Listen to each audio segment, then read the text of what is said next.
Bien amados, Dios les bendiga. Damos gracias al Todopoderoso porque Él es bueno, muy bueno, y para siempre su misericordia. Qué lindo es el Señor, amén, amados. Continuemos hoy entonces con nuestra clase, ¿verdad? Que corresponde a esta semana. Amén, estaré acompañándolos en esta clase ya que el maestro Eury no podrá hacerlo el día de hoy y por eso me ha tocado a mí esta parte nuevamente. Así que espero que la clase sea eh, que sea de bendición para ustedes, porque lo preparamos, lo hacemos con mucho amor para todos nosotros y que Dios también, créanme que con el primero que Dios trata en las clases es con quien la prepara y con quien estudia la clase para enseñar a otros, amén, y también a aquellos después que las reciben, amén. Así que demos gracias al Señor y vamos a iniciar inmediatamente ya estamos a la altura del capítulo 8, ¿verdad? De nuestro estudio que tenemos contemplado con el libro de Juan. Y hoy vamos a ver justamente el capítulo 8, sus primeros versículos, sus primeros 11 versículos, donde se trata el pasaje de la mujer adúltera. Interesantísimo pasaje porque definitivamente nos habla, nos muestra grandes realidades que hay en el corazón del hombre, que hoy por hoy están ahí y que incluso usted y yo, aunque seamos cristianos, probablemente tengamos algunas de ellas o debemos estar muy atentos a no dejarnos dominar por algunas de esas características que no son de Cristo, no, definitivamente no, son características con las cuales tenemos que luchar para poder parecernos a Cristo, para ser un poco más misericordioso, como lo fue nuestro Señor, y justo al mismo tiempo. Amén. Dentro de los objetivos que tenemos hoy, entonces, aquí tenemos el primero, que es justamente entender que entender que ser juzgado por los hombres es lo peor que le puede pasar a una persona, ¿sí? Comprender que Dios es eterno en misericordia y perdón. Aleluya, ese es nuestro Dios. Y reconocer que solo en Jesucristo podemos tener acceso a la gracia de Dios. Aleluya. Así que, amado, prepárese, vamos a esta clase. Es una clase que a mí me encanta muchísimo. Me identifico con este pasaje bíblico y con las abundantes enseñanzas que podemos encontrar en ella. Créame que sí, no lo voy a leer ahora porque como ustedes saben, ya lo vamos a ir verificando versículo a versículo en el transcurso de la clase, pero ya usted sabe que estamos aquí en Juan 8 del 1 al 11. Amén.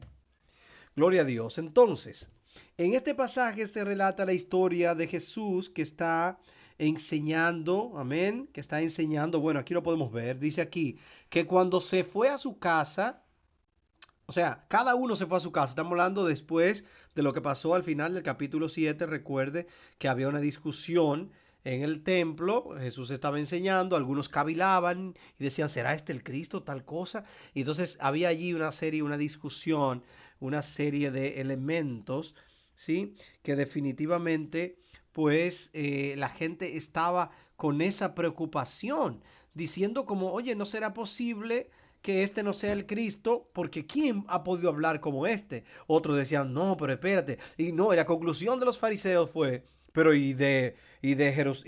Galilea habrá salido algo bueno algún día? ¿No han nacido profeta ya? Fíjense que ese es el contexto de lo que está sucediendo y después entonces cada uno se fue a su casa y Jesús se va al monte de los olivos, así lo redacta Juan aquí, ¿verdad?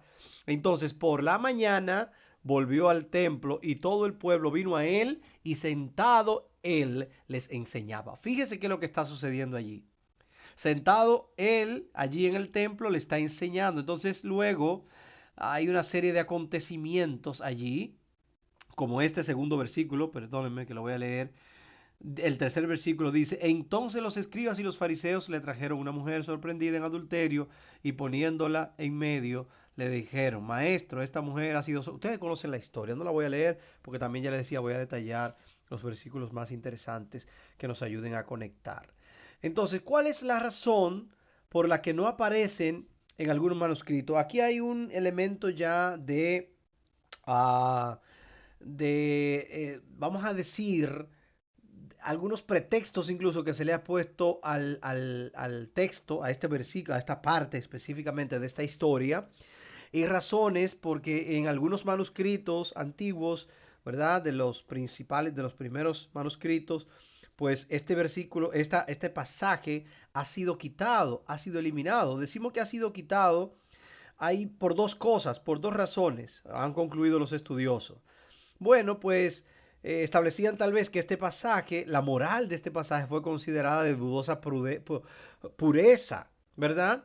¿Por qué? Bueno, porque lo que enseñaba la Biblia en lo demás, sobre todo Pablo, si usted lee a 1 Corintios 5, del 9 al 11, se dará cuenta que Pablo, contra este pecado de la fornicación, Pablo fue muy tajante. Pablo fue muy duro, muy fuerte. Pero Pablo estaba hablando, si lo leen bien, Pablo está hablando de aquellos que se decían ser cristianos, que estaban entre nosotros como hermanos, ¿sí? Ese es un elemento, y que aparte de eso entonces cometían pecado de fornicación. Eso es muy diferente a lo que estaba aconteciendo, perdónenme, en este relato en el que esta mujer no era cristiana, ¿no? Simplemente ella era una mujer común y corriente y entonces pasó esto. Pero hay más elementos, ¿eh? Manténgase atento. Hay más elementos que lo vamos a comenzar a ver en un momento durante la clase de qué cosas fallaban allí también. Porque era una trampa real la que le habían tendido a nuestro maestro, pero como él es el Hijo de Dios, como Dios estaba en él, gloria a Jesús, él conocía todos los pensamientos. También dicen como que no encajan en el contexto, ¿verdad? Y definitivamente claro que sí, porque el texto, gloria al Señor, es un texto histórico y definitivamente es divinamente inspirado. ¿Cómo creen ustedes que una de esas personas que tradujo la Biblia, por ejemplo, la transcribió, por ejemplo, el libro de Juan y otros, iban a inventarse una historia como esta? Una historia que definitivamente deja grandes enseñanzas y muestra las grandes verdades de Dios frente al pecado y esa gran misericordia y perdón que está en el Señor, en nuestro Señor, que fue lo que justamente Cristo vino a predicar. Entonces, definitivamente, este texto sí fue inspirado por el Espíritu Santo, es lo que creemos y así lo asumimos. Jesús fue al Monte de los Olivos, ya decíamos, ¿verdad? Después de terminar sus enseñanzas en el templo, enseñaba allí. La noche anterior había estado en el Monte de los Olivos, como ya decíamos, ¿verdad? Este es el monte, ¿verdad? Que en el cual soportó las angustias del Getsemaní, ¿verdad? Fue también allí donde fue arrestado por la turba que conducía a Judas. Desde allí salió al cielo también y allí posará los pies cuando venga a reinar, ¿sí? Y por la mañana volvió al templo. Miren qué curioso. Jesús sabía que lo andaban buscando para arrestarlo, para matarlo, porque ya se lo había dicho, ya lo leímos más atrás a los hermanos de él, me andan buscando para matarme. Sí, se lo había dicho a otras personas, él estaba claro de eso. Y a los mismos fariseos, ustedes me buscan para matarme. Entonces, fíjense que, de hecho ya lo habían intentado hacer, pero él había escapado. Fíjense que Jesús, aún sabiendo eso, Jesús va al templo. Parecería una provocación, ¿no? Pero recuerde que nuestro maestro no estaba haciendo su voluntad, él estaba haciendo la voluntad de su Padre. Solamente la voluntad de su Padre, independientemente del costo que eso tuviera para él. Porque él sabía que el costo, el precio era muy alto, era alto el precio, pero él estaba dispuesto a pagarlo por ti y por mí y por la mujer adúltera. Él estaba dispuesto a pagarlo por ti, por mí y por todos aquellos que acudamos a Él. Él estaba dispuesto a pagarlo por los miles y miles de millones de personas que acudirían a Él como única esperanza en esta tierra. Santo es el nombre de Dios. Entonces, en este contexto, Jesús enseñando en el templo, muchas personas estaban allí escuchándolo. Es el momento entonces en que los escribas y los fariseos le trajeron una mujer sorprendida en adulterio. Jesús enseñaba en el templo, ¿verdad? En la noche, ¿qué hacía Jesús? Estaba en el Monte de los Olivos, ¿verdad? Jesús estaba enseñando en aquel lugar.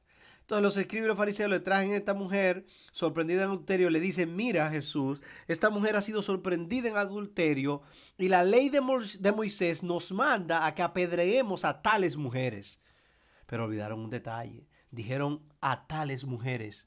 Pero cuando leamos más adelante nos daremos cuenta que no solo se refería a tales mujeres, se refería a otros más. ¿Sí?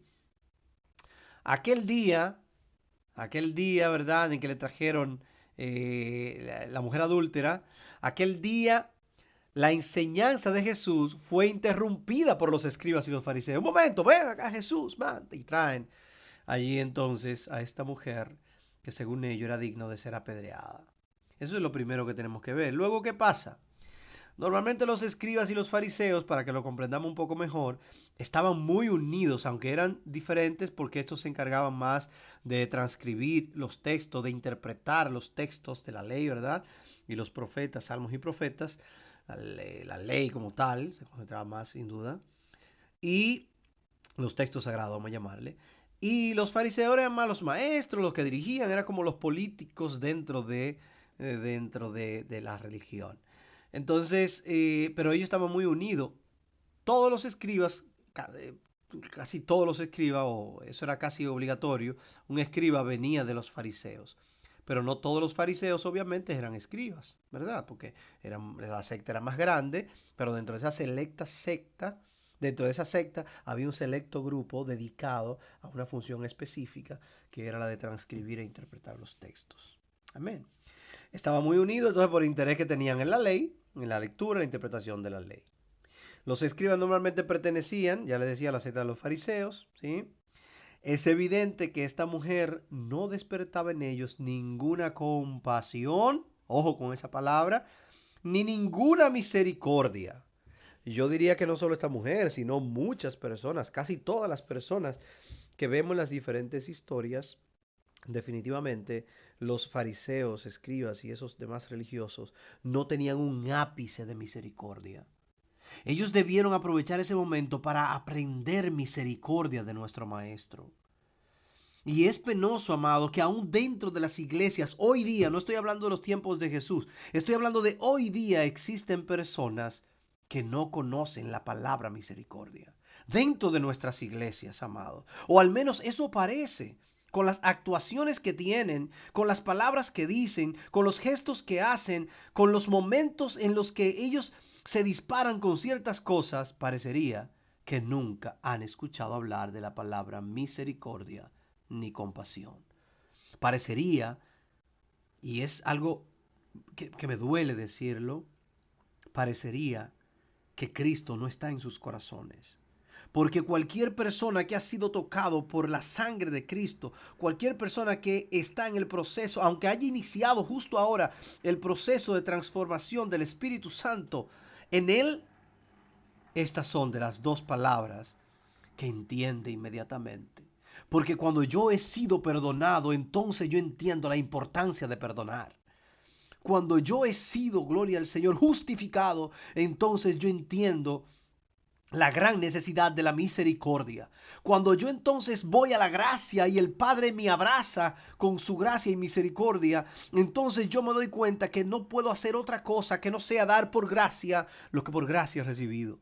Entonces yo me doy cuenta que no hay otra cosa que yo pueda o deba hacer que no sea, aleluya, actuar en misericordia y compasión con los demás.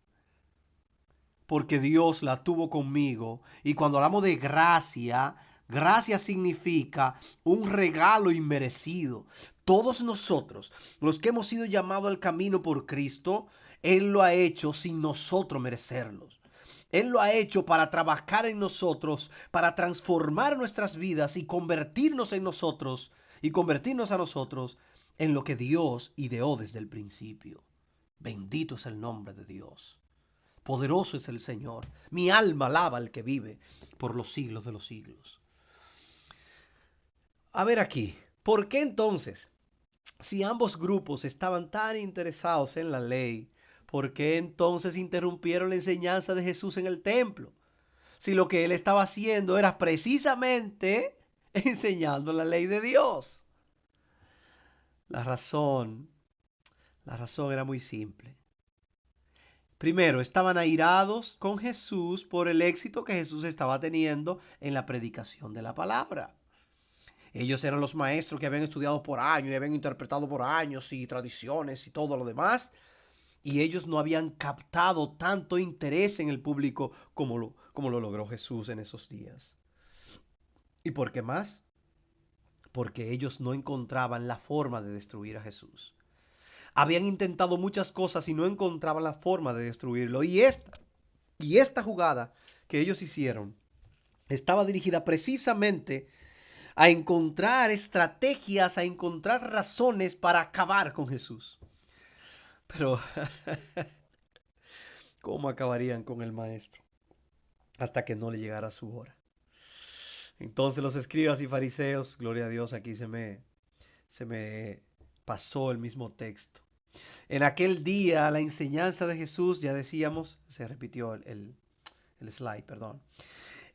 Entonces, en la ley, es lo que le dicen ellos cuando interrumpen la clase, ¿verdad? De Jesús, la enseñanza. En la ley nos mandó Moisés, que era su más alta figura, más alto representante, apedrear a tales mujeres. Tú pues, ¿qué dices? Dice en Deuteronomio 22:22, para que lo recordemos, dice, si fuere sorprendido en adulterio, si fuera sorprendido alguno acostado con una mujer casada, con, mar- con marido, perdónenme que ahora tengo un tema, con marido, ambos morirán. Ambos morirán. Mire que lo puse en negrita. Ambos morirán. El hombre que se acostó con la mujer y la mujer también. Así quitarás el mal de Israel. ¿Sí? Pero ¿qué pasa? Ellos tenían un tribunal para esos fines. Pero van donde Jesús. ¿Con qué intención van donde Jesús? Usted sabe. Con la intención de encontrar algo para acusarlo, para destruirlo. En ese tiempo, la inmoralidad había llegado a tal punto que esta ley de Moisés había caído en desuso. Ya la ley no era vigente. Buscaban obligarle a decir algo, ¿verdad? Que pudieran utilizar para desacreditarlo ante el pueblo o acusarlo ante las autoridades. Amén. Eso era lo que ellos buscaban. Acusarlo ante las autoridades para poder matarlo. Porque ellos por sí mismos tampoco, y ellos lo sabían, tampoco ellos podían matar a la gente. Si no era por orden de los romanos. O los romanos eran los que tenían esa autoridad. De decir este muere, este no. No, no los judíos como tal, porque recuerden que ellos eran esclavos, ¿sí? Pero ellos, buscando esto, ignoraron, ¿verdad? Que aquel a quien ellos querían atrapar era el mismo Hijo de Dios, aquel que prende a los sabios en la astucia de ellos y frustra los designios de los perversos.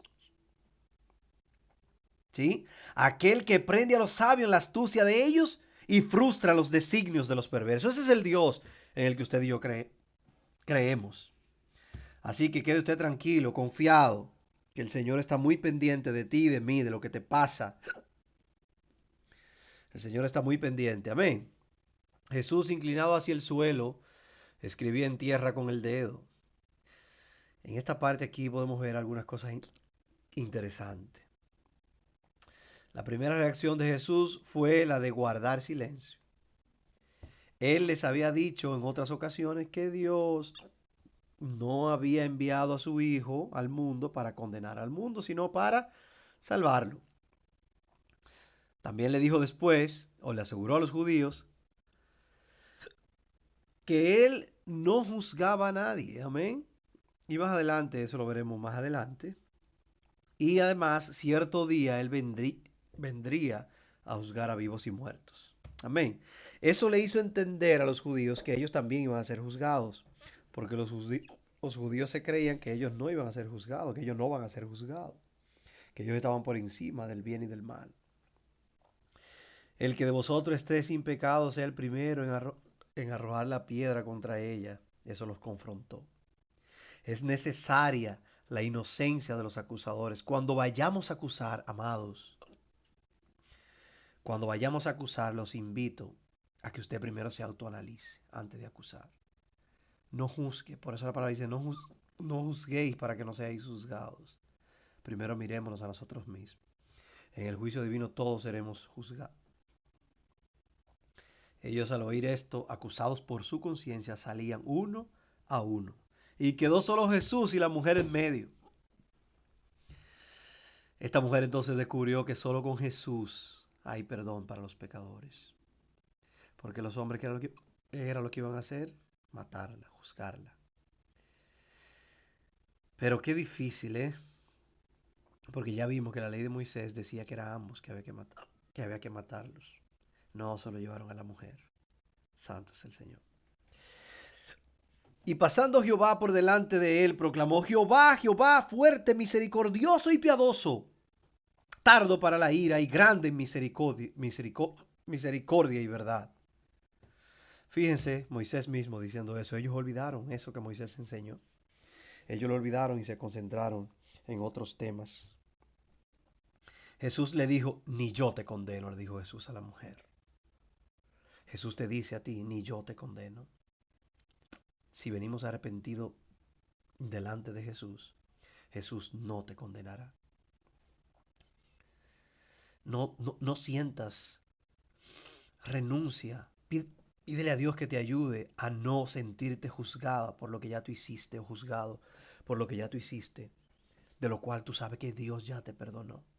Aunque el diablo te traiga a la mente que no, que Dios no te perdonó, no le haga caso, que Jesús no es mentiroso.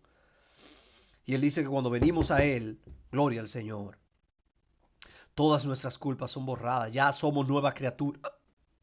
Oh Dios mío, perdónenme. Ya somos nueva criatura. Santo eres, Señor. Ni yo te condeno, dice el Señor. Que no se te borre eso de la mente, ni yo te condeno. Pero si Dios no te condena, tú no condenes tú a otros tampoco. Por favor. Solo si invitémoslo a que no pequen más, así como hizo el Maestro. Que el Señor te bendiga, que Dios te guarde. Aquí los objetivos que teníamos planteados. Que ser juzgado para los hombres es lo peor que nos puede pasar y comprender que Dios es eterno en misericordia y perdón. Y reconocer que solo en Cristo podemos tener acceso a la gracia de Dios. Que el Todopoderoso guarde tu vida y que cada día reflexionemos en estas grandes verdades. Dios te guarde. Dios te bendiga.